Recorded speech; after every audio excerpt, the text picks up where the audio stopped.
Good evening students. सो कल की class में हमने अपनी एक्सरसाइज 2.2 को फिनिश किया था। हमने एक क्वेश्चन लास्ट का रह गया था एज लाइट चली गई थी। पहले मैं अपना ये लास्ट क्वेश्चन को पूरा कंप्लीट कर लेते हैं, देन हम बात करेंगे लीनियर पैटर्न के कुछ और एग्जांपल्स की। तो चलिए स्टार्ट करते हैं अपने लास्ट क्वेश्चन को। मैं आपको क्वेश्चन एक बार दोबारा बता देती हूँ। क्वेश्चन था क्या कि if the length of a rectangle is 3 more than twice its width and its perimeter is 24 centimetre, what are the dimensions of the rectangle. आपको रेक्टेंगल की डायमेंशंस के बारे में बताना है, मतलब बतानी है इनकी वैल्यू क्या होगी। आपको लेंथ भी बतानी है और ब्रेड्थ भी बतानी है। अब लेंथ और ब्रेड्थ बताने के लिए आपको कुछ ना कुछ इंफॉर्मेशन तो गिवन होनी चाहिए। आपको गिवन है क्या कि जो लेंथ ऑफ रेक्टेंगल है ना वो 3 मोर है, 3 ज्यादा है। भाई किससे ज्यादा है? भाई ट्वाइस इट्स विड्थ से। विड्थ से क्या है भाई? विड्थ से 3 more than twice its width है। तो पहले आप ये बताओ लेंथ को किससे कंपेयर किया गया है? लेंथ को यहाँ पे विड्थ से कंपेयर किया गया है। तो पहले मैं किसकी वैल्यू को लिखूंगी, किसकी वैल्यू को लेट करूंगी? पहले मैं विड्थ को लेट कर लेती हूँ। सबसे पहले देखो हमने यही किया था। हमने क्या करा था? अपनी रेक्टेंगल की विड्थ को लेट कर लिया था कि लेट भाई मान लेते हैं जो रेक्टेंगल की विड्थ क्या है, x सेंटीमीटर है। तो लेंथ क्या हो जाएगी? रेक्टेंगल की लेंथ बोला गया है, रेक्टेंगल की लेंथ क्या है? 3 मोर है। किससे 3 मोर है भाई?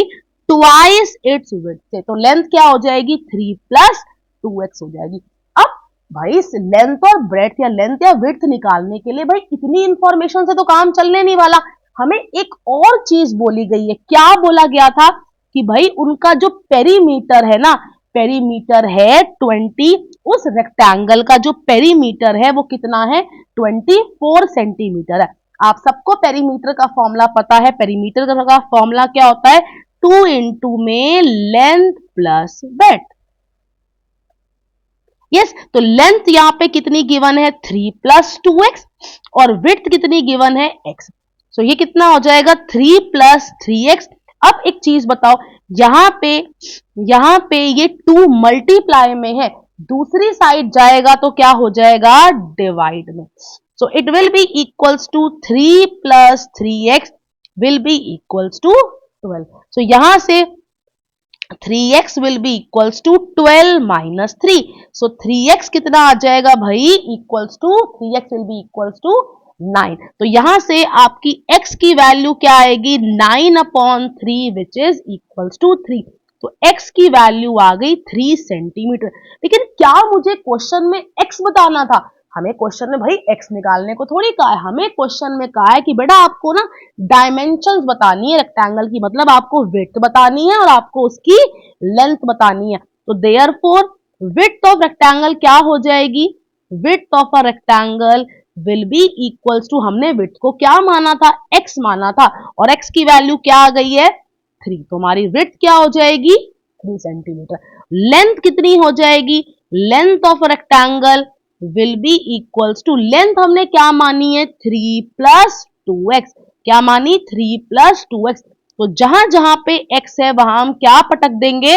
3 पटक देंगे। So it will be equals to 3 plus 6 which will be equals to 9 centimetre. तो विड्थ आपकी आ गई 3 सेंटीमीटर और लेंथ कितनी आ गई आपकी? 9 सेंटीमीटर। आई होप सबको अच्छे से ये वाला क्वेश्चन समझ आ गया होगा। ठीक है, अब बात करते हैं अपने नेक्स्ट, अपने जो हमारा आज का टॉपिक है, हमें क्या करना है? लीनियर पैटर्न को समझना है। तो देखते हैं, चलिए हम स्टार्ट करते हैं। हम अपने लीनियर पैटर्न कुछ एग्जांपल्स के बारे में और बात करेंगे। देखो क्या कहा है, सबसे पहले यहां देखिए, observe the following growing patterns of a square tile. भाई आपको ना यहाँ पे क्या गिवन है? कुछ स्क्वायर टाइल्स गिवन है। अब ये कह रहा है कि भाई इसके अंदर पैटर्न देखो बेसिकली हो क्या रहा है। देखते हैं भाई क्या हो रहा है। पहले बताओ स्टेज 1 में, इन स्टेज 1 मेरे पास कितनी स्क्वायर टाइल थी? आप कहोगे मैडम एक स्क्वायर टाइल थी आपके पास। स्टेज 2 में कितनी टाइल्स हो गई? स्टेज 2 में पहले तो, आई एम सो सॉरी, पहले एक टाइल तो थी ही, प्लस मैंने क्या कर दिया, 2 स्क्वायर टाइल्स और ऐड कर दी। तो मतलब स्टेज 2 में आपके पास कितनी टाइल्स हो गई हैं, 3 टाइल्स हो गई हैं। यस, अब स्टेज 3 की बात करते हैं। स्टेज 3 में क्या हुआ, मेरे पास 2 टाइल्स और ऐड कर दी, है ना। इन स्टेज 3 हमने क्या किया, 2 टाइल्स और ऐड कर दी। तो अब कितनी स्टेज 3 में भाई टाइल्स हो गई, 5 टाइल्स हो गई। यस, अब बात करते हैं भाई स्टेज 4 में। स्टेज 4 में कितनी टाइल्स हुई, अगेन हम स्टेज 4 में क्या कर रहे हैं, 2 टाइल्स हमने क्या कर दी और हमने ऐड कर दी। 2 टाइल्स हमने क्या करी और ऐड कर दी। तो अब बताओ स्टेज 4 में कितनी टाइल्स हो गई, 1 plus 2 plus 2 plus 2 which will be equals to 7। तो स्टेज 4 में मेरे पास कितनी टाइल्स हो गई, स्क्वायर टाइल्स हो गई 7। तो आपने देखा भाई पहले स्टेज में कितनी टाइल्स हैं, 1 है, दूसरे में कितनी है, 3 है, नेक्स्ट में 5, देन क्या है, 7 है। अब क्या बोला है थिंक एंड रिफ्लेक्ट में, ठीक है भाई, थिंक एंड रिफ्लेक्ट में क्या क्या है, predict the number of squares in the next 3 stages of the pattern. आपको बताना है भाई नेक्स्ट 3 स्टेजेस में कितनी कितनी टाइल्स होंगी, आपको बतानी। अब खुद सोचो, यहां पे टाइल्स देखो और खुद सोचो हो क्या रहा है। पहले स्टेज 1 में भाई 1 टाइल थी, स्टेज 2 में क्या किया हमने, 2 टाइल्स और ऐड कर दी। स्टेज 3 में मैंने क्या किया, 2 टाइल्स और ऐड कर दी। स्टेज 4 में भी क्या कर रही हूं मैं, 2 टाइल्स और ऐड कर रही हूं, है ना। प्रीवियस वाले में क्या कर रही हूं, प्रीवियस टाइल्स में मैं क्या कर रही हूं, 2 टाइल और ऐड कर रही हूं। तो आपको खुद पता होगा कि स्टेज 5 में कितनी टाइल्स होंगी। आप कहोगे मैम 7 टाइल्स के अंदर मैं क्या कर दूंगी, 2 टाइल्स और ऐड कर दूंगी, मतलब मेरे पास स्टेज 5 में कितनी टाइल्स होंगी भाई, 9 टाइल्स हो जाएंगी। नहीं भी समझ आ रहा किसी को तो हम जरा समझते हैं प्रॉपरली, यहां पे दिखाते हैं करके आपको। यस, तो यहां पे चलिए, यहां पे हम देखते हैं, है ना, यहां पे हम प्रॉपरली तरीके से समझते हैं क्या कह रहा है। देखिए, तो स्टेज 1 में सबसे पहले मेरे पास क्या थी, 1 टाइल थी। स्टेज 2 में क्या हुआ, स्टेज 2 में क्या हुआ, मेरे पास 2 टाइल्स हमने और ऐड कर दी। यस, ये है मेरे पास स्टेज 2। स्टेज 3 में क्या हुआ, स्टेज 3 में अगेन मैंने क्या किया, स्टेज 3 में मैंने 2 टाइल्स और ऐड कर दी। भी कर देते हैं, 2 टाइल्स और ऐड कर देते हैं। यस, नेक्स्ट क्या हुआ, ये क्या है मेरे पास स्टेज 3। स्टेज 4 में अगेन क्या हुआ, स्टेज 4 में मैंने क्या किया, अगेन मैंने क्या किया, 2 टाइल्स और ऐड कर दी, है ना। ये मेरे पास मैंने क्या किया, स्टेज 4 में मैंने 2 टाइल्स और ऐड कर दी। अब आप खुद देखो, पहले स्टेज में कितनी टाइल्स हैं, पहले स्टेज में कितनी टाइल्स हैं, आई एम सो सॉरी, पहले स्टेज में कितनी टाइल है, 1 टाइल है। स्टेज 2 में कितनी टाइल्स हैं, 3 टाइल्स है। स्टेज 3 में कितनी टाइल्स है, 5 टाइल्स है। स्टेज 4 में कितनी टाइल्स है, 7 टाइल्स है। तो नेक्स्ट स्टेज में स्टेज 5 में कितनी टाइल्स हो जाएंगी, आप खुद बता सकते हो। स्टेज 5 में कितनी टाइल्स हो जाएंगी भाई, 2 टाइल्स और ऐड हो जाएंगी। तो खुद देखो हर बारी हो क्या रहा है, हर बारी मैं क्या कर रही हूं, 2 ऐड कर रही हूं। नेक्स्ट स्टेज के लिए मैं क्या कर रही हूं, 2 ऐड कर रही हूं। तो अब स्टेज 5 में कितनी टाइल्स हो जाएंगी, 7 plus 2 which will be equals to 9 tiles हो जाएंगी। स्टेज 5 में कितनी टाइल्स हो जाएंगी, 9 टाइल्स हो जाएंगी। मैं कहूं भाई स्टेज 6 में बताओ कितनी टाइल्स होंगी, स्टेज 6 में कितनी टाइल्स होंगी, आप कहोगे ma'am 9 plus 2 which will be equals to 11 square tiles हो जाएंगी। स्टेज 7 में कितनी टाइल्स होंगी, स्टेज 7 में टाइल हो जाएंगी 11 plus 2 which will be equals to 13 tiles हो जाएंगी। यस, आपको कहा कि 3 और स्टेजेस के बारे में बता दो, आपने बता दिया। स्टेज 5 में हो जाएंगी 9 टाइल्स, स्टेज 6 में हो जाएंगी 11 टाइल्स, स्टेज 7 में हो जाएंगी 13 टाइल्स। आपने तीनों नेक्स्ट स्टेजेस के बारे में बता दिया। अच्छा, और आगे क्या कहा है इसने, और आगे क्या कहा है, and write the sequence of numbers up to stage 7 of the pattern. अब आपको क्या लिखना है, सीक्वेंस लिखना है। सीक्वेंस का मतलब क्या होता है कि हम बेसिकली हर स्टेज की में जितनी भी टाइल्स हैं, हर स्टेज में जितनी भी टाइल्स हैं, हम क्या लिख देते हैं, उसको कॉमा लगाकर लिख देते हैं। तो सीक्वेंस क्या बन जाएगी, सीक्वेंस क्या हो जाएगी, सीक्वेंस क्या हो जाएगी, पहली स्टेज में थी 1 टाइल, नेक्स्ट स्टेज में थी 3 टाइल्स, फिर थी 5 tiles, then 7, then 9, then 11, then आपकी 13। ये आपने क्या करा, ये आपने टिल 7 स्टेज तक आपने क्या लिख दी, इसकी सीक्वेंस लिख दी। आई होप सबको यहां तक सीक्वेंस को अच्छे से लिखना समझ आ गया होगा। अब आगे देखते हैं भाई इसने क्या कहा है। यस, आगे देखते हैं इसने क्या कहा है। Each stage is obtained by adding 2 more tiles to the previous stage. The table mentions the number of tiles for the first 7. हमने यही अभी बात करी भाई, नेक्स्ट स्टेज मुझे कैसे मिल रही है, भाई नेक्स्ट स्टेज मुझे कैसे मिल रही है, आप खुद यहाँ पे देख सकते हो। नेक्स्ट स्टेज मुझे मिल रही है जब मैं क्या कर रही हूँ, प्रीवियस स्टेज में क्या कर रही हूँ, 2 ऐड कर रही हूँ, यही हो रहा है। नेक्स्ट स्टेज मुझे कैसे मिल रही है, जब मैं प्रीवियस स्टेज में क्या ऐड करती जा रही हूँ, 2 ऐड कर रही हूँ। प्रीवियस 5 में मैंने क्या किया, 2 ऐड किया, मुझे 7 मिला। 7 के अंदर मैंने 2 ऐड किया, मुझे क्या मिला, 9 मिला। यस, 9 में मैंने क्या किया, 2 ऐड किया, मुझे 11 मिला। 11 में मैंने क्या किया, 2 ऐड करा, मुझे क्या मिला, 13 मिला। तो हर एक प्रीवियस स्टेज में मैं क्या ऐड कर रही हूं, मैं 2 ऐड कर रही हूं, तो मुझे क्या मिल रही है, नेक्स्ट स्टेज में जितनी भी स्क्वायर टाइल्स हैं वो मेरे को मिलती जा रही है। यस, आई होप इतना सबको यहां तक समझ आ गया होगा। अब यही देखो यहाँ पे टेबल बना के समझा दिया, जो मैं प्रॉपरली आपको समझा चुकी हूँ, वहां ये टेबल बना के आपको दिखा रहा है। देखो स्टेज 1 में कितनी टाइल्स हैं, 1 टाइल्स है। स्टेज 2 में कितनी टाइल्स हैं, 3 टाइल्स है, मैंने क्या किया, +2 करा। स्टेज 3 में कितनी टाइल्स हैं, 5 टाइल्स है, मैंने क्या किया, +2 किया। मैंने कहा स्टेज 4 में कितनी टाइल्स है, हमने क्या किया, +2 किया। स्टेज 5 में कितनी टाइल्स है, 9 टाइल्स है, मैंने क्या किया, +2। स्टेज 6 में कितनी टाइल्स है, 11 टाइल्स है, मैंने क्या किया, +2। स्टेज 7 में कितनी टाइल्स है, 13 टाइल्स है, मैंने क्या किया, +2 किया।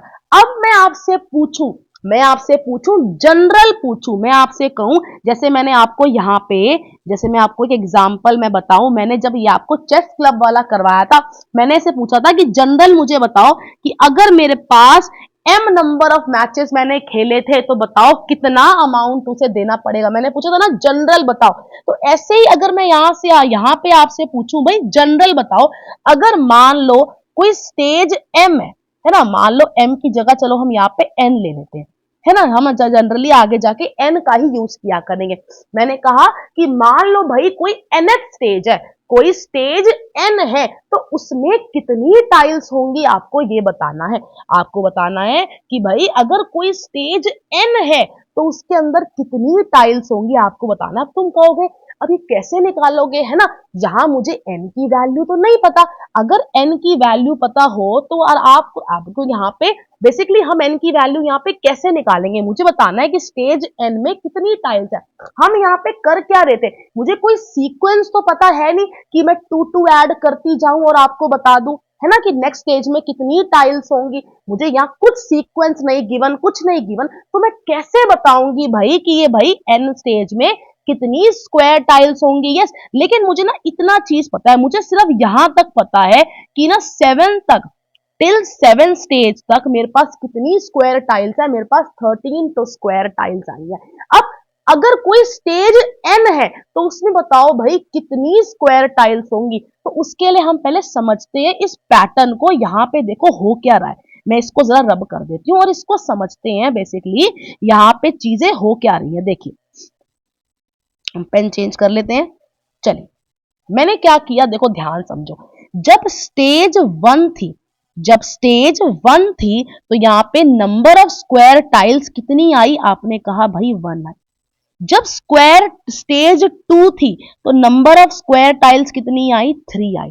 जब स्टेज 3 थी तो नंबर ऑफ स्क्वायर टाइल्स कितनी आई, 5 आई। मुझे ना थोड़ा बहुत ना यहाँ पे एक चीज समझ आ रही है, क्या, और देखते हैं। जब स्टेज 4 थी तो यहाँ पे नंबर ऑफ स्क्वायर टाइल्स क्या थी, 7 थी। जब स्क्वायर स्टेज 5 थी तो आपके पास नंबर ऑफ स्क्वायर टाइल्स क्या थी, 9 थी। मुझे एक चीज समझ आई है, क्या समझ आया है, कि मुझे पता है, मैंने यहां से समझा, मुझे पता है 5 को अगर मैं 2 से मल्टीप्लाई करती हूँ तो 10 आता है, 10 माइनस 1 करूंगी तो मेरे पास 9 आ रहा है।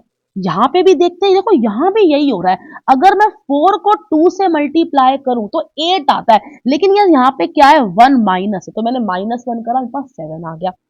सिमिलरली देखो इस 3 में भी यही हो रहा है, हमारे पास क्या करेगा, 3 को मैं 2 से मल्टीप्लाई करूं और -1 कर दूं, मैं क्या कर दूं, -1 कर दूं, तो मुझे अगेन 5 मिल रहा है। मैं यहां पे भी देखो यही हो रहा है, मैं 2 को क्या कर रही हूं, 2 से मल्टीप्लाई कर रही हूं, -1 कर रही हूं, मुझे 3 मिल रहा है। 1 में भी देखो यही हो रहा है, अगर मैं इसको, इस स्टेज को क्या करूं, 2 से मल्टीप्लाई करूं और -1 करूं, तो मेरे को यहाँ पे क्या मिल रही है, नंबर ऑफ स्क्वायर टाइल्स मिल रही है। तो मेरे को ना एक पैटर्न समझ आ रहा है, क्या हो रहा है यहाँ पे, कि मैं ना स्टेज, जो भी स्टेज है मैं उसको क्या कर दूं, उसको 2 से मल्टीप्लाई कर दूं और -1 कर दूं ना, तो उतनी स्क्वायर टाइल्स आ जाएंगी। देखो यहां भी तो यही हो रहा है, ये 6, यहाँ पे स्टेज क्या है, 6 है, इसमें स्क्वायर टाइल्स कितनी आ रही हैं, जब मैं इस स्टेज 6 को क्या कर रही हूं, 2 से मल्टीप्लाई करूं और -1 कर दूं, तो मेरे पास क्या आ रही है, नंबर ऑफ स्क्वायर टाइल्स 11 आ रही है। यहां देखो इस 7 के भी केस में यही हो रहा है, इस स्टेज 7 को अगर मैं क्या करूं, 2 से मल्टीप्लाई कर दूं और -1 कर दूं, तो मेरे पास, हाँ भाई, स्क्वायर टाइल्स कितनी आ रही है, 13 आ रही हैं। तो अब अगर मान लो मैंने कोई स्टेज ले ली भाई n, बताओ अगर कोई nth स्टेज होगी, अगर स्टेज कोई n होगी, तो बताओ कितनी स्क्वायर टाइल्स होंगी। आप जस्ट क्या करोगे, इस स्टेज को 2 से मल्टीप्लाई करोगे और -1 कर दोगे। n इंटू 2 क्या होता है भाई, 2n -1, तो कितनी भाई स्क्वायर टाइल्स हो जाएंगी, 2n -1। जब आपके पास स्टेज क्या होगी, n होगी, तो आपके पास नंबर ऑफ स्क्वायर टाइल्स क्या आ जाएंगी, 2n -1। देखो ये जो n का है ना, ये जो बेसिकली मैंने स्टेज n बताया, ये एक फॉर्मूले का भी काम कर रहा है, ये एक फॉर्मूले का भी काम कर रहा है। आप यहाँ पे n की वैल्यू कुछ भी पटकते जाओ, 1 2 3 4 5 6 7 8 9 10, कुछ भी पटकते जाओगे, उसके कोरस्पॉन्डिंग आपको नंबर ऑफ स्क्वायर टाइल्स मिलती जाएंगी। आप मुझे n की वैल्यू को, तो मुझे कहो कि ना बेटा, मैम आप जरा मुझे बताओ कि ना स्टेज 15 पर कितनी स्क्वायर टाइल्स होंगी, तो मैं जस्ट क्या करूंगी, इस n में क्या करूंगी, 15 पटकूंगी ना, मेरा आंसर आ जाएगा। मैं अगर आपसे क्वेश्चन पूछूं कि बेटा बताओ कि ना, मैं आपसे पूछूं कि मुझे बताओ, जब मेरे पास स्टेज 15 पर, 15वीं स्टेज पर मेरे पास कितनी स्क्वायर टाइल्स होंगी, तो आपको क्या करना है, जस्ट n की जगह 15 पुट करोगे और -1, तो 15 2 जा 30 -1, आंसर क्या आ गया, 29 आ गया। तो एट स्टेज 15 मेरे पास कितनी टाइल्स होंगी, स्क्वायर टाइल्स होंगी 29। ये एक तरह से आपका फॉर्मूले का काम करता है, जो हम जनरल फॉर्म बताते हैं ना, जनरल अगर जो बात करते हैं, वो एक तरह से क्या काम करता है, फॉर्मूले का। आपको कोई भी, अब आपको हम स्टेज दे दें, उस स्टेज के कोरस्पॉन्डिंग आप मुझे नंबर ऑफ स्क्वायर टाइल्स आराम से बता दोगे। अब देखो यही कहा है, to generalise this pattern we observe that number of squares at each stage is 1 less than twice the number of term. For example, in term 2, the number of squares is 2 into 2 minus 1. यही बताया, 2 into 2 minus 1. In term 5, the number of square is, number of square क्या है भाई, 5 into 2 minus 1. आपको मेरा समझ आ गया होगा, तो इस बुक को देखने की आपको नीड नहीं है। तो जनरल अगर बात करूं कि अगर कोई भी स्टेज होगी, अगर एट स्टेज n पर आपके पास कितनी स्क्वायर टाइल्स होंगी, कितनी स्क्वायर टाइल्स होंगी भाई, 2n -1। अब मैं आपसे पूछूं कि जो ये 2n -1 आया है, मैं आपसे पूछूं कि जो ये भाई 2n -1 आया है, 2n -1 आया, ये कैसा पॉलिनोमियल है, आप क्या मुझे बता सकते हैं, कैसा पॉलिनोमियल है। आप देख रहे हो यहाँ पे वेरिएबल कौन सा है, वेरिएबल है n, इसकी पावर क्या है 1, तो ये है आपका लीनियर पॉलिनोमियल। हम यहाँ पे किसकी एग्जाम्पल की बात कर रहे हैं, लीनियर पॉलिनोमियल के एग्जाम्पल्स की हम यहाँ पे क्या कर रहे हैं, बात कर रहे हैं। जो 2n -1 निकल कर आया है, ये क्या है, एक लीनियर पॉलिनोमियल का एग्जाम्पल है। अच्छा आगे देखते हैं भाई क्या कहा है, देखो अब hence it is an example of linear polynomial. बिल्कुल भाई हमने देखा ये किसका एग्जाम्पल है, एक लीनियर पॉलिनोमियल का एग्जाम्पल है.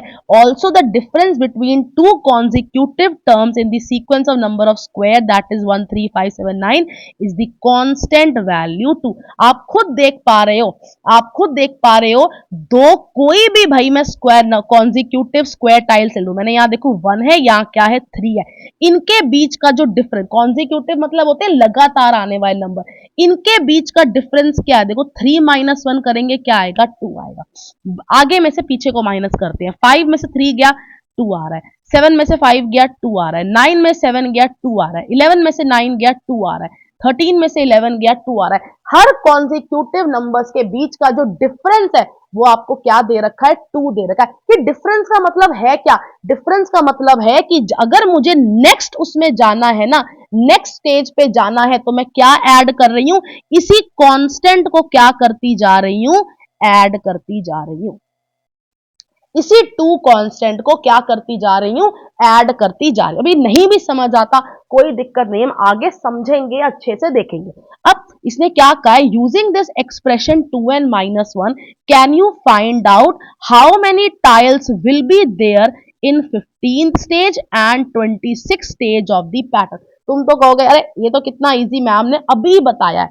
हमें बताना है 15वीं स्टेज पे और 26 स्टेज पे कितनी स्क्वायर टाइल्स होंगी, आपको बतानी. मैंने अभी बताया ये जो जनरल फॉर्म है ये क्या कर रही है भाई, किसी फॉर्मूले का काम कर रही है. आपको बताना है कि 15वें स्टेज पे कितनी नंबर ऑफ स्क्वायर टाइल्स होंगी. तो आप क्या करोगे, आप जस्ट क्या लिखोगे, n की जगह पे क्या पटक दोगे, 15 पटक दोगे. तो लिखोगे at 15th stage the number of at 15th stage the number of square tiles the number of square tiles will be equals to कितनी स्क्वायर टाइल्स हो जाएंगी, 2 इंटू 15 माइनस में 1. n की जगह पे बस मैंने क्या रिप्लेस कर दिया, 15. so 15 2 जा 30 minus 1 which will be equals to 29. तो 29th स्टेज पे मेरे को कितनी टाइल्स मिल जाएंगी, 29. मैंने नेक्स्ट क्वेश्चन क्या था, एट 26th स्टेज, भाई बताओ 26 स्टेज पे कितनी स्क्वायर टाइल्स होंगी. At 26 stage the number of square tiles will be equals to 2 into 26 minus 1.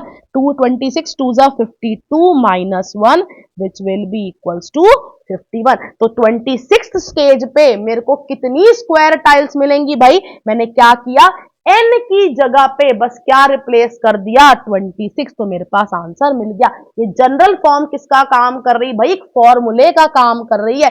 Value पटकते जाओगे आपको आंसर मिलता जाएगा. आई होप आप सबको यहां तक अच्छे से समझ आ गया होगा.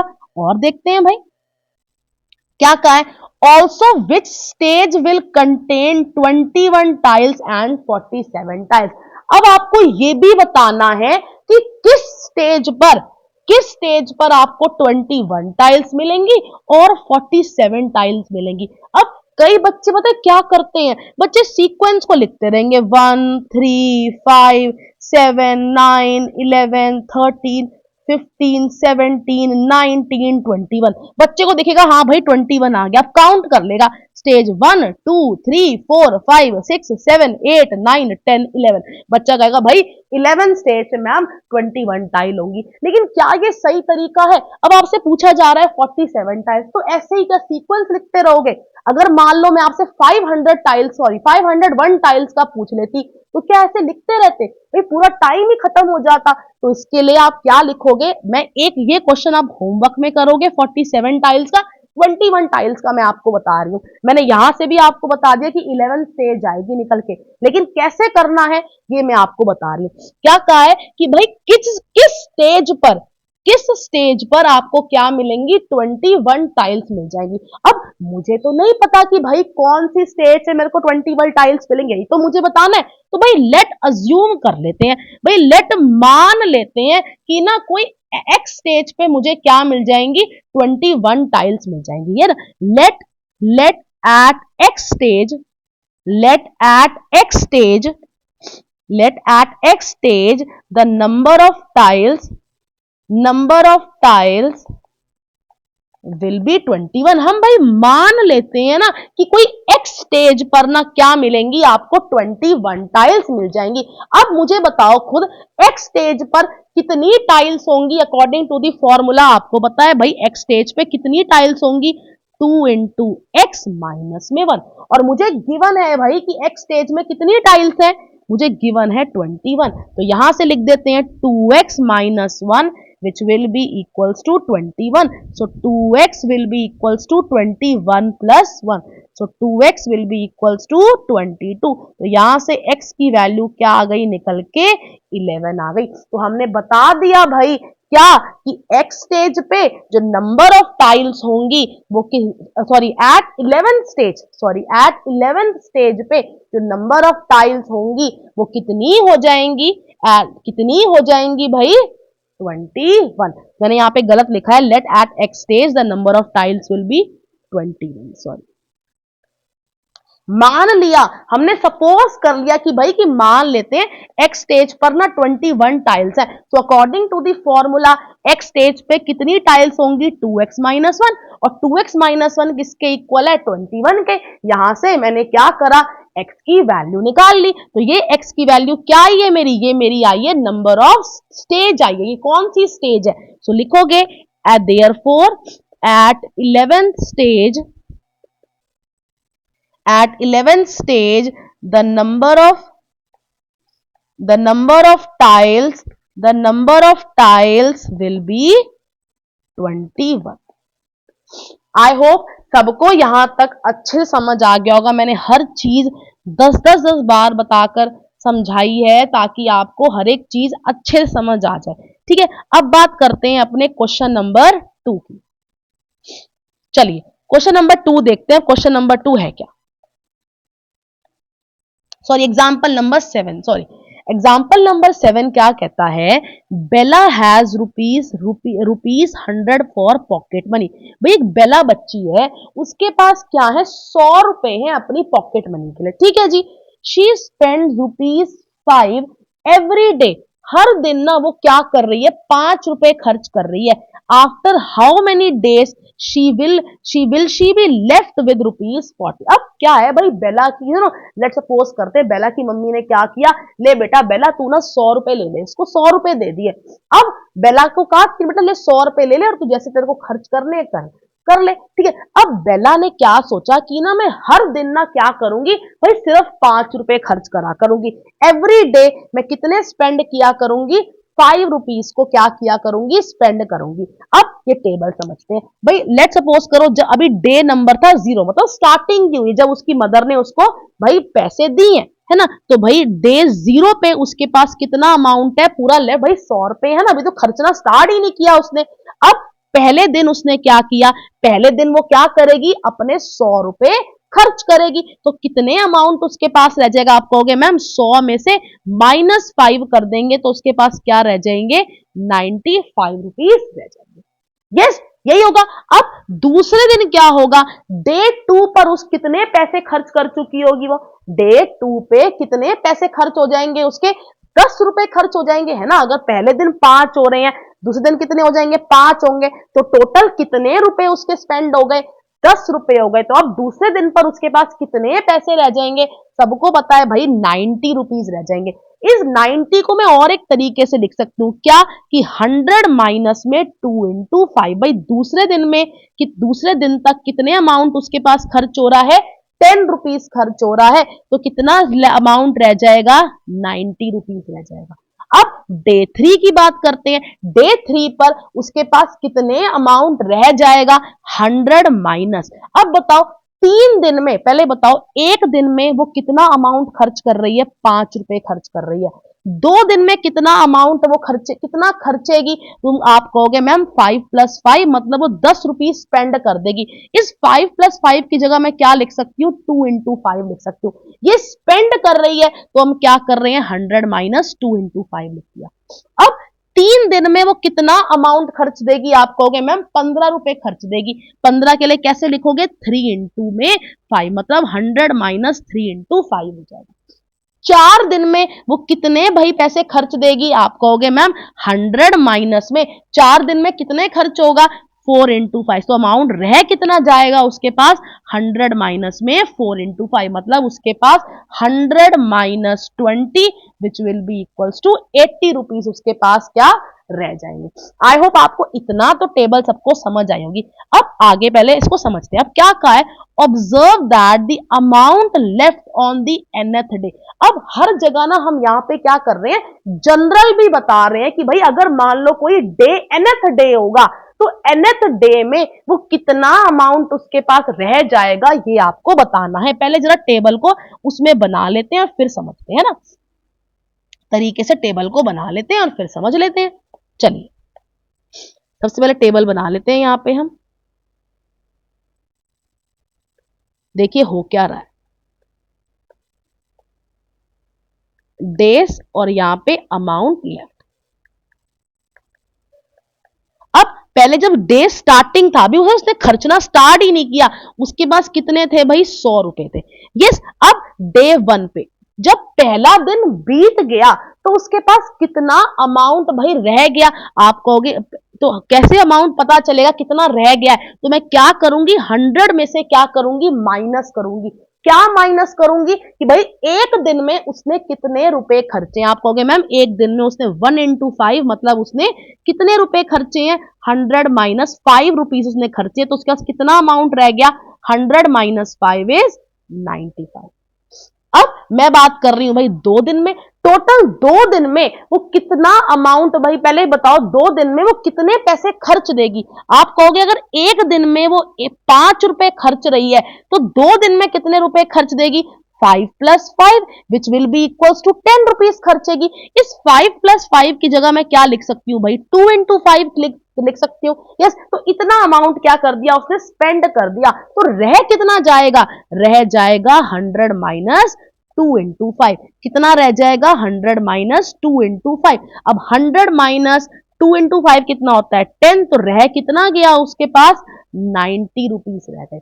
अब बताओ भाई 3 दिन में उसके पास, यार बताओ 3 दिन में वो कितने पैसे खर्च देगी? आप कहोगे मैम 3 दिन में ना 15 रुपए खर्च देगी। 15 कैसे आया? 5 प्लस 5 प्लस 5। अब instead of writing 5 plus 5 plus 5 वो क्या लिख सकती है भाई? 3 इंटू में 5। तो क्या लिखेंगे? 100 माइनस कितना पैसे रह जाएंगे? 100 माइनस 3 इंटू 5। तो कितना होगा? 100 minus 3 into 5 which will be equals to 100 minus 15 which will be equals to 85। तो 3 दिन में उसके पास कितने पैसे रह जाएंगे भाई? 85 रुपीज रह जाएंगे। अब हम बात करते हैं जनरल, हम बात कर लेते हैं जनरल भाई। अगर लेट सपोज कर लेते हैं, लेट सपोज मैं बोल रही हूं एन डेज में बताओ, आफ्टर एन डेज उसके पास 9 दिन, एन डेज के बाद उसके बाद कितने पैसे रह जाएंगे मुझे ये बताओ। अब पहले मुझे ये बताओ, यहां पे देखो समझो हो क्या रहा था। एक दिन में उसके पास कितने पैसे रह रहे थे? 100 माइनस 1 इंटू 5। 2 दिन में कितने पैसे रह रहे थे? 100 माइनस 2 इंटू 5। 3 दिन में कैसे पैसे रह रहे थे? कितने पैसे रह रहे थे? 100 माइनस 3 इंटू 5। सब बता पाओगे? एन डेज में कितने पैसे उसके पास रह जाएंगे? 100 माइनस एन इंटू में 5। तो कितना हो जाएगा?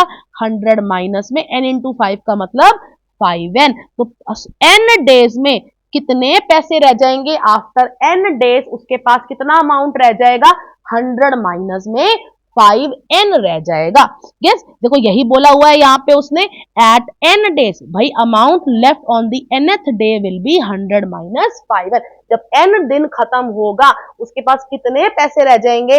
100 माइनस में 5n। अब ये 100 माइनस में 5n क्या कर रहा है? एक तरह से आपका फॉर्मूले का काम कर रहा है। कोई भी आप n की वैल्यू बताओ, मैं बता दूंगी कितना अमाउंट उसके पास रह जाएगा। उसने पूछा है therefore on 12th day the amount left will be. अब मुझे बता दो 12वें दिन पर उसके पास कितने पैसे रह जाएंगे, है ना? On 12th day the amount left will be, the amount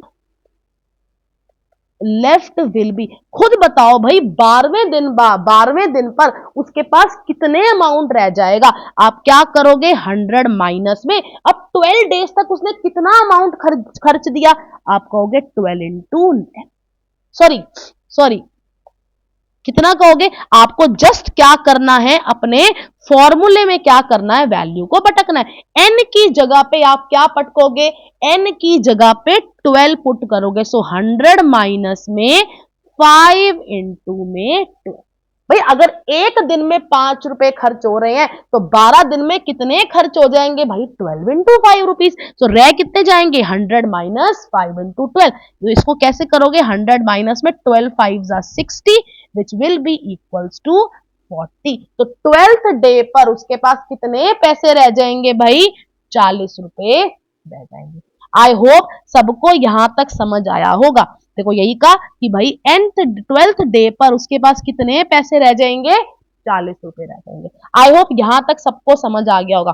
अब क्वेश्चन आगे क्या कहा है, what amount will be left on 15th day, भाई 15वें दिन पर बताओ उसके पास कितने पैसे रह जाएंगे। आप सबको पता है, आप सबको कर पता है। अब हमें क्या करना है, instead of writing n, n की जगह पे मैं क्या लिख दूंगी, क्या रिप्लेस कर दूंगी, 15 को कर दूंगी। तो क्या लिखोगे, on 15th day, on 15th day the amount left will be, the amount left will be, instead of writing n, n की जगह पे मैं क्या रिप्लेस कर दूंगी, n की जगह मैं क्या लिख दूंगी 15। सो 100 माइनस में 5 15 75, तो कितना अमाउंट रह जाएगा उसके पास, 25 रुपए रह जाएंगे।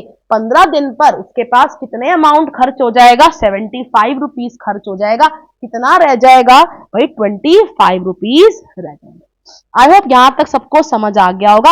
आगे बात करते हैं, क्या कहा है, how many days will it take for the entire amount to be spend, भाई पूरा का पूरा अमाउंट कितने दिन में खर्च होगा। मैं चाहती हूं कि 100 रुपए ना पूरे कितने दिन में खर्च हो जाएंगे, मुझे ये बताओ। भाई मान लेते हैं, अब यहां पे क्या करेंगे, मुझे बताना है कि 100 रुपए ना कितने दिन में खर्च होंगे, मुझे ये बताना है। तो भाई लेट सपोज कर लेते हैं, मान लेते हैं, है ना, मान लेते हैं कि मेरा ना एक्स डेज में क्या होंगे, पूरे 100 रुपीज स्पेंड हो जाएंगे। मान लेते हैं भाई, यहां पे लिख देते हैं कि लेट ऑन एक्स डे पर ना मेरे पास कितना amount spend will be, the amount left will be, कितना अमाउंट रह जाएगा भाई, 0, मेरे पास कुछ भी नहीं बचेगा। मतलब पूरे 100 रुपए मैं क्या कर दूंगी, अपने लगा दूंगी। तो बताओ एक्स डे पर कितना अमाउंट रह जाता है, अकॉर्डिंग टू दी हमने जो करा है 100 माइनस में एन की जगह क्या लिख दूंगी, एक्स को। सो 100 माइनस में 5 इंटू में एक्स, और ये अमाउंट, ये क्या है मेरे पास, अमाउंट लेफ्ट का है मेरे पास फॉर्मूला है। ये किसका फॉर्मूला है, अमाउंट लेफ्ट का है। और according to the question amount हमारे पास रह कितना गया जाएगा एक्स डे पर, 0। तो यहां से मैं क्या कर लेती हूं भाई, एक्स की वैल्यू निकाल लेती हूं। So 100 minus 5x is equals to 0। So 100 will be equals to 5x। तो 100 upon 5 is equals to x। तो x की वैल्यू कितनी आ गई, 20 आ गई। तो 20वें दिन पर आपके क्या होंगे, पूरे के पूरे 100 रुपए क्या हो जाएंगे, खर्च हो जाएंगे। और 20th डे पर आपके क्या होंगे, अमाउंट लेफ्ट विल बी 0, यही लिख दो। On 20th day the amount left will be, कुछ भी अमाउंट क्या होगा उसके पास रह नहीं जाएगा, सब कुछ वो क्या हो जाएगा, स्पेंड हो जाएगा। आई होप सबको ये वाला एग्जाम्पल अच्छे समझ आया होगा। अब लास्ट एग्जाम्पल अपना देखते हैं, एग्जाम्पल नंबर 8। एग्जाम्पल नंबर 8 देखो क्या कह रहा है, एग्जाम्पल 8 कह रहा है कि N auto rickshaw fair start at ₹25। भाई एक ऑटो रिक्शा है, वो क्या है, auto rickshaw fair start at ₹25 से स्टार्ट होता है and remains the same for the initial 2 kilometre. भाई 2 किलोमीटर तक ना जो उसका फेयर है ना वो क्या रहता है, ₹25 रहता है। मतलब अगर आप 1 किलोमीटर ट्रेवल करोगे तब भी 25 रुपए है। 2 किलोमीटर ट्रैवल करोगे तब भी कितना है, 25 रुपए। तो पहले मैंने यहाँ पे टेबल बना ली, किलोमीटर ट्रैवल्ड और यहाँ पे क्या है, फेयर। यस, पहले मेरे पास क्या है, दो वेरिएबल्स हैं, एक तो किलोमीटर और एक क्या है मेरे पास, फेयर का। तो जब मैं 1 किलोमीटर ट्रैवल करूंगी तो उसने क्या कहा है भाई, 25 रुपए ही लगेंगे, 25 रुपए लग रहे हैं। 2 किलोमीटर ट्रैवल करोगे तब भी कितने लग रहे हैं भाई, 25 रुपए ही लग रहे हैं। अब आगे क्या बोल रहा है, देन इट इंक्रीजेस बाय ₹15 पर किलोमीटर। अब तीसरे किलोमीटर से ना क्या होगा, 15 रुपए लगेंगे हर एक्स्ट्रा किलोमीटर के। मतलब आपके पास में अगर मान लो किसी ने क्या करा है, 3 किलोमीटर ट्रैवल करा है तो 25 रुपए तो लगेंगे ही लगेंगे, प्लस साथ में क्या होगा उसके पास 15 रुपए ऐड हो जाएंगे 1 किलोमीटर के। तो 1 किलोमीटर के क्या होंगे, 15 रुपए ऐड हो जाएंगे। तो विच विल बी 25 प्लस 1 इंटू 15। तो कितने रुपए उसको देने पड़ेंगे, 40 रुपए देने पड़ेंगे। यस, अब उसने आगे क्या कहा है, मान लो किसी ने क्या किया, 4 किलोमीटर ट्रैवल किया, किसी ने क्या किया, 4 किलोमीटर ट्रैवल किया, तो 25 रुपए तो वो देगा ही देगा, प्लस में हर एक्स्ट्रा किलोमीटर के वो क्या देगा, 15 रुपए देगा। कितना एक्स्ट्रा उसने किलोमीटर ट्रैवल किया, आप कह रहे हो मैडम 4 तो किलोमीटर उसने टोटल ट्रैवल किया, 2 किलोमीटर के तो 25 रुपए है ही, प्लस में क्या है, रेस्ट के क्या है, 15 किलोमीटर ईच। तो 2 किलोमीटर एक्स्ट्रा ट्रैवल किया है, तो 1 किलोमीटर के अगर 1 इंटू 15 रुपीज लग रहे हैं, तो 2 किलोमीटर के आप कहोगे मैडम 30 रुपए लगेंगे। 30 रुपए कैसे लगे, 30 की कैलकुलेशन कैसे आई, 15 प्लस 15। अब इसको कैसे लिख सकते हो भाई आप, 2 इंटू 15। तो 2 दिन में कितना अमाउंट लगेगा, 2 into 15। So it will B 25 plus 2 into में 15। तो 4 दिन में कितना भाई उसको फेयर देना पड़ेगा, 25 plus 2 into 15 which will be equals to 55। अब 5 दिन में बताओ कितने अमाउंट देना पड़ेगा, कितना फेयर देना पड़ेगा, 25 रुपए तो भाई है ही फिक्स पहले 2 किलोमीटर का। अब 2 किलोमीटर का उसने कितना एक्स्ट्रा कवर की, ट्रैवल किया है, उसने 3 किलोमीटर एक्स्ट्रा ट्रैवल किया है, हर एक किलोमीटर के क्या है, 15 रुपए हैं। तो 3 किलोमीटर के कितने हो जाएंगे, 15 प्लस 15 प्लस 15। अब instead of writing 15 plus 15 plus 15 we can write भाई 3 इंटू 15। तो 3 किलोमीटर के कितने हो गए एक्स्ट्रा, 3 इंटू 15। तो ये कितना आएगा, 25 प्लस में 45 which will be equals to 70। अब बताओ 6 किलोमीटर के उसने कितना भाई क्या किया, फेयर देना पड़ेगा भाई, 25 रुपए तो फिक्स है। अब कितने एक्स्ट्रा उसने किलोमीटर ट्रैवल किया, मैं आप कहोगे मैडम 4 किलोमीटर एक्स्ट्रा ट्रैवल किया है, तो कितने हर किलोमीटर का चार्ज है, 15। तो it will be 15 plus 15 plus 15 plus 15। अब इंस्टेड ऑफ राइटिंग 4 बार 15 व्हाट वी कैन राइट भाई 4 इंटू में 15। So it will be 4 into में 15 कितना होगा, 25 प्लस में 60 which will be equals to कितना हो जाएगा, 85। तो 6 दिन के उसको कितने रुपए देने पड़ेंगे भाई, 85 रुपीज देने पड़ेंगे। आई होप सबको यहां तक अच्छे समझ आ गया होगा। अब अगर मैं आपसे जनरल पूछूं, मैं आपसे पूछूं जनरल, तो बताओ कितना भाई, मैं आपसे पूछूं जनरल बताओ, जब n किलोमीटर ट्रैवल कोई करेगा तो कितना फेयर देना पड़ेगा, मुझे जल्दी से बताओ। मैंने कहा जब किसी को n किलोमीटर, जब कोई n किलोमीटर ट्रैवल करेगा, जब कोई n किलोमीटर ट्रैवल करेगा तो कितना फेयर देना पड़ेगा। इसने क्या कहा भाई, पता है 2 किलोमीटर के लिए तो मेरा 25 रुपए ना भाई फिक्स है, पहले 2 किलोमीटर के लिए 25 मेरा रुपए फिक्स है। अब हर एक एक्स्ट्रा किलोमीटर के लिए मुझे कितने रुपए देने हैं भाई, 15 रुपए देने हैं। पहले मुझे ये बताओ, टोटल जब मेरे पास n किलोमीटर है, इस n किलोमीटर से मैं 2 किलोमीटर के तो 25 रुपए दे रही हूं, रह कितने किलोमीटर और गए, कितना और रह गया, आप कहोगे मैम n-2 रह गया। इस n में से मैंने क्या किया, 2 माइनस कर दिया। तो आप कितना फेयर दोगे, 25 रुपए तो है ही भाई, प्लस कितने डे भाई, कितना और किलोमीटर है, n-2 किलोमीटर है। तो n-2 किलोमीटर के लिए आप कितना भाई अमाउंट दोगे, 15 इंटू में n-2 है ना, या लिख सकते हो n-2 इंटू में 50।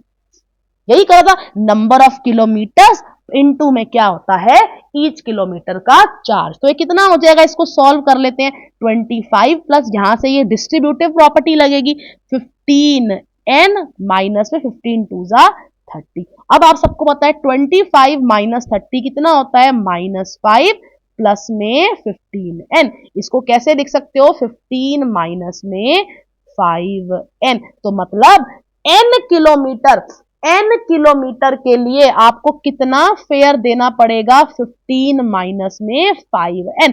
अब ये एक तरह से किसका काम कर रहा है, फॉर्मूले का काम कर रहा है। n की कुछ भी वैल्यू बताते जाओ, मैं क्या निकाल दूंगी, मैं आपको बता सकती हूं भाई मेरा फेयर कितना होगा। आई होप सबको यहां तक अच्छे से समझ आ गया होगा। आगे देखते हैं, चलिए देखो यही आ रहा है, 15n माइनस में 5। मैंने क्या लिखा है, मैंने उल्टा लिख दिया क्या, देख लेते हैं भाई। अगर हमने उल्टा लिखा है सॉरी मैंने उल्टा लिख दिया, आई एम सो सॉरी, उल्टा लिख दिया ना हमने उल्टा लिख दिया, यस हमने उल्टा लिख दिया। सो इट विल बी क्या आएगा, 15n माइनस में 5। तो कितना फेयर होगा n किलोमीटर के लिए, 15n माइनस में 5। आई होप यहां तक सबको अच्छे समझ आ गया होगा, कोई डाउट नहीं होगा। चलिए अब यही देखो 15n माइनस में 5 आ रहा है। अच्छा अब आगे देखते हैं, आगे क्या बोला है। अब ये आपका क्या, अब जो मेन आपका एक थिंक एंड रिफ्लेक्ट देखते हैं, फिर उसके बाद हम क्या आते हैं अपने जो लीनियर पैटर्न का डेफिनेशन पे आते हैं। क्या कहा है, for how many kilometre will the fare be ₹130। भाई कितने किलोमीटर के लिए फेयर क्या होगा, 130 रुपीज होगा। आपको यहाँ पे क्या गिवन है, आपको यहाँ पे अब फेयर गिवन है, आपको क्या बताना है, कितने किलोमीटर के लिए क्या होगा, कितने किलोमीटर के लिए मेरा क्या होगा फेयर 130। तो भाई मान लेते हैं, let for n kilometre, let for n kilometre the fare will be ₹130। भाई मान लेते हैं भाई मेरा ना n किलोमीटर के लिए फेयर कितना है, 130 है। तो मुझे बताओ n किलोमीटर का फेयर कैसे निकलेगा, अकॉर्डिंग टू दी फॉर्मूला आप क्या करोगे, 15n माइनस में 5।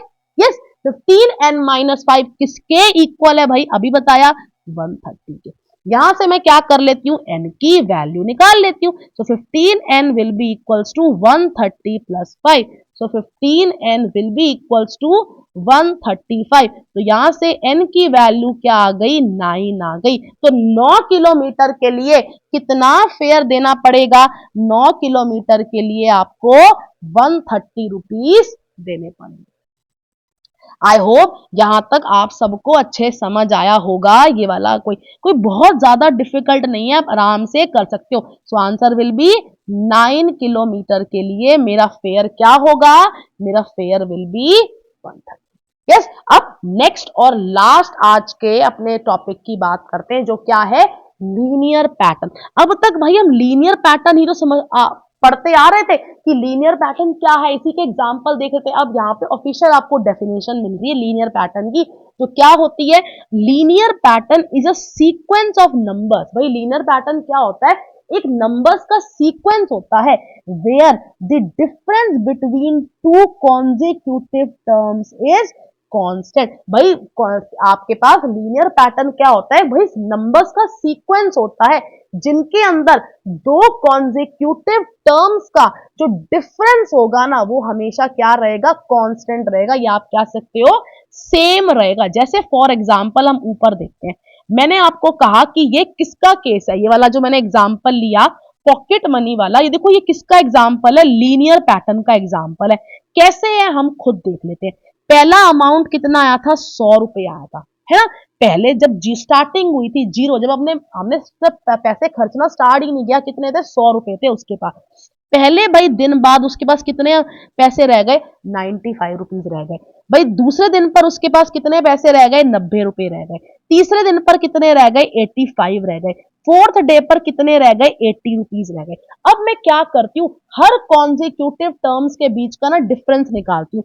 इन दोनों के बीच का डिफरेंस बताओ। 95 माइनस, आगे में से पीछे करो, 95 माइनस 100 इज माइनस में 5। यस, यहां देखो 90 minus 95 is -5, 85 minus 90 is -5, 80 minus 85 is -5। Her consecutive numbers के बीच का जो डिफरेंस है वो कितना आ रहा है भाई, -5 आ रहा है। तो किसका एग्जाम्पल है भाई, एक लीनियर पैटर्न है। ये सीक्वेंस कैसी है, 100, 95, 90। जो ये सीक्वेंस है, कौन सी सीक्वेंस है, ये 100, 95, 90, 85, 80 सो ऑन। इस सीक्वेंस को हम क्या कहेंगे, ये एक लीनियर पैटर्न है। क्यों भाई, यहाँ पे दो कॉन्जिक्यूटिव नंबर्स के बीच का जो डिफरेंस आ रहा है वो क्या आ रहा है भाई, सेम आ रहा है। और एग्जाम्पल देख लेते हैं, ये जो ऊपर हमने स्क्वायर टाइल्स का एग्जाम्पल देखा था, ये जो स्क्वायर टाइल्स का एग्जाम्पल देखा था, यहां देखो यहां हो क्या रहा था, आप खुद देखो यहां क्या हो रहा था। पहले स्टेज पर कितनी टाइल्स आई, 1, फिर कितनी आई, 3, फिर आई 5, फिर 7, फिर 9, फिर 11, फिर 13। अब जरा दो कॉन्जिक्यूटिव नंबर्स के बीच का डिफरेंस देख लेते हैं। 3 minus 1 is 2, 5 minus 3 is 2, 7 minus 5 is 2, 9 minus 7 is 2, 11 minus 9 is 2, 13 minus 11 is 2। Her her consecutive numbers के बीच का जो डिफरेंस आ रहा है वो क्या आ रहा है भाई, 2 आ रहा है। तो ये जो सीक्वेंस है कौन सी, 1, 3, 5, 7, 9, 11, 13, ये कैसी सीक्वेंस है भाई, ये एक लीनियर पैटर्न है। ये लीनियर पैटर्न है क्यों, कि भाई क्योंकि दो कॉन्जिक्यूटिव नंबर्स के बीच का जो डिफरेंस आ रहा है वो क्या आ रहा है, सेम आ रहा है। हमने जितने भी पहले एग्जांपल्स देखे हैं, आप उन सब में देख सकते हो कि दो कॉन्जिक्यूटिव नंबर्स के बीच का जो डिफरेंस आ रहा है वो क्या आ रहा है, सेम आ रहा है। चेस क्लब में भी एग्जांपल एक देख लेते हैं। यहां देखो ये जो सीक्वेंस है ये वाली देख लेते हैं, क्या ये कांस्टेंट आ रहा है, दो कॉन्जिक्यूटिव नंबर्स के बीच का difference. 300 minus 250 is 50, 350 minus 300 is 50, 400 minus 350 is 50, 450 minus में 400 इज 50। आप देख सकते हो हर दो कॉन्जिक्यूटिव नंबर्स के बीच का, दो कॉन्जिक्यूटिव नंबर्स के बीच का जो डिफरेंस है वो क्या आ रहा है, 50 आ रहा है। तो ये कैसी भाई सीक्वेंस है, 250, 300, 350, 400, 450, इसे हम कहेंगे एक लीनियर पैटर्न है। क्योंकि दो न कॉन्जिक्यूटिव, कोई भी दो कॉन्जिक्यूटिव नंबर्स के बीच का जो डिफरेंस आ रहा है वो क्या है, वो है सेम। और वो डिफरेंस क्या आ रहा है, डिफरेंस आ रहा है 50। आई होप आपको लीनियर पैटर्न अच्छे समझ आया होगा भाई, लीनियर पैटर्न क्या होता है। अब कल की क्लास में हम अपनी एक्सरसाइज 2.3 को क्या करेंगे, खत्म करेंगे, and then linear growth and linear decay के बारे में पढ़ेंगे।